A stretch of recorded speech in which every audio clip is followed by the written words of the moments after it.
हमारे आदरणीय इस विश्वविद्यालय के डायरेक्टर महोदय नरवरिया साहब का मैं हृदय से आभारी हूँ कि उन्होंने इतना इंटरेस्ट लिया, इतनी रुचि ली और उनके अंदर ये संकल्प उभरा कि मेरे स्कूल के सारे विद्यार्थियों को मैं भारतीय संस्कृति ज्ञान शिक्षा में पढ़ाना चाहता हूँ।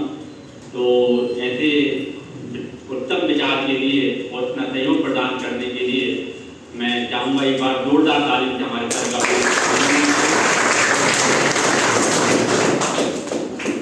अब जैसा कि सर ने बताया है कि अभी वो एक सेशन और रखने वाले हैं, इसलिए मैं अभी क्योंकि लोग पूर्ण निर्धारित कार्यक्रम नहीं था, इसलिए बहुत संक्षेप में अभी थोड़ा सा आप लोग पूर्ण करेंगे। इसके बाद सर ने बताया कि 1 घंटे का सेशन अलग से रख करके आप लोगों को भारतीय संस्कृति के बारे में बताया जाएगा। देखिए ऐसा है कि इसका नाम है भारतीय संस्कृति ज्ञान परीक्षा, जो कि गायत्री परिवार द्वारा आयोजित की जाती है। गायत्री परिवार क्या है पहले तो यही समझते हैं संक्षेप में, क्योंकि वो तो उससे भी विस्तृत व्याख्या है। एक धार्मिक आध्यात्मिक संगठन है, समाज सेवा का भी काम करता है। संस्कार हम घर घर में बच्चों में संस्कार आए, लोग सुधरें और व्यक्ति निर्माण, परिवार निर्माण, समाज निर्माण के लिए भी काम कर रहा है।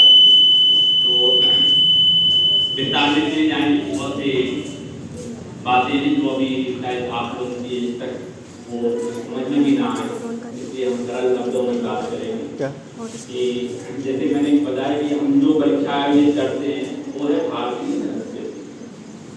तो दुनिया में जितने भी देश हैं सबकी अपनी अपनी एक संस्कृति है, अपनी एक परंपरा है, अपनी एक विरासत है, अपना एक इतिहास है, अपने उनके साहित्य हैं, अपनी उनकी मान्यताएं हैं। ऐसी हमारी भारतीय संस्कृति है। हमारी भारतीय संस्कृति औरों से अलग है। यहाँ पे हमारी परंपराएं अलग हैं, हमारी मान्यताएं अलग हैं, हमारा इतिहास अलग है, हमारी आध्यात्मिक सोच अलग है और वो सबसे श्रेष्ठ भी है।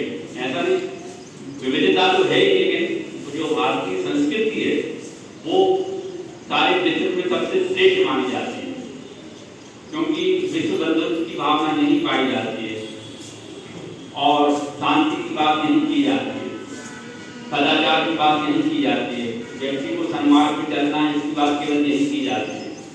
तो जो भारतीय संस्कृति की अपनी अलग विशेषताएं, अपनी अलग मान्यताएं हैं, वो हमें पता होना चाहिए बचपन से बच्चों को। आप किसी भी एग्जाम में बैठेंगे तो अपनी संस्कृति के बारे में अगर पता नहीं होगा तो आप जो जनरल नॉलेज के प्रश्न आते हैं उनको नहीं कर पाएंगे। इसी तरह से हमारे जैसे बेटे ने हमें जो प्रमाण पत्र इनको मिला है, अगर इस तरह के प्रमाण पत्र 2-3 प्रमाण पत्र भी हुए तो निश्चित मानिए कि बहुत बड़ी कीमत आप आगे आने वाले भविष्य में जब कहीं भी आप सर्विस के लिए जाएंगे तो आप भी ये प्रमाण पत्र देख करके जो एम्प्लॉयर है, चाहे वो गवर्नमेंट जॉब हो या आपका प्राइवेट जॉब हो, उसके ऊपर एक विशेष प्रभाव पड़ेगा कि नहीं ये जो कैंडिडेट है ये कहीं न कहीं धर्म से, आध्यात्म से, संस्कृति से जुड़ा हुआ है, सिंसियर है, इसने परीक्षा पास की है, प्रमाण पत्र है। हालांकि आपकी नकल काम होगी तो आपके जो इंटरव्यू से मिला करके आपका सिलेक्शन हो जाए। आज के समय में लोगों के पास इतना भी समय नहीं होता कि हजारों लोगों की भीड़ लगी है उनके इंटरव्यू करना है, तो प्रमाण पत्रों को दे करके और निश्चित तौर से वो एम्प्लॉयर पे प्रभाव पड़ता है और वो मार्क्स आप अपने आप आपको दे देता है। तो ये प्रमाण पत्र इस तरीके के हम लोग अगर बैठेंगे और प्रमाण पत्र हमारे पास होंगे भविष्य में बहुत काम आने वाला है। अब संस्कृति में 2-4 उदाहरण से आपको बताऊंगा कि हमारी संस्कृति बहुत सरल सरल